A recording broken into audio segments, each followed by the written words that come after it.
Truk tangki seludupkan BBM bersubsidi di tengah hutan, begini penjelasan Pertamina. Truk pengangkut bahan bakar minyak bertuliskan PT Sibuluan terekam kamera diduga melakukan penyelewangan BBM di tengah hutan. Menurut informasi, dugaan penyelewangan BBM ini terjadi di kilometer 3, persisnya di Jalan Sibolga Tarutung, Kabupaten Tapanuli Utara. Kapolres Tapanuli Utara, AKBP Ronald Sipayung mengatakan pihaknya akan segera menyelidiki kasus ini.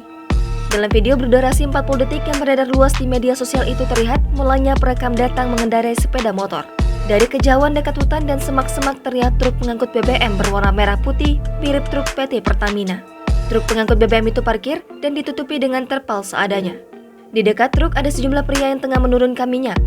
Dalam video, lelaki yang tengah menurunkan minyak dari truk tampak marah pada perekam. Lalu, pria menurunkan minyak itu mengatakan lokasi adalah kampungnya, sehingga perekam diminta untuk tidak macam-macam terhadap aktivitas yang dilakukan pelaku.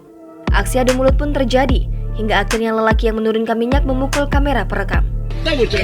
Kamera. Apa mau kamera kamu? Terkait hal tersebut, Section Head Communication and Relation, Subagud PT Pertamina, Patra Niaga, Agustiawan mengatakan pihaknya saat ini sedang menelusuri video tersebut. Patra Sinaga menyampaikan saat ini pihak Pertamina sedang menelusuri video tersebut. Apakah memang itu mobil tangki milik Pertamina atau bukan? Ia mengatakan jika ada indikasi penyalahgunaan bahan bakar minyak, masyarakat diimbau untuk segera melapor ke pihak berwajib.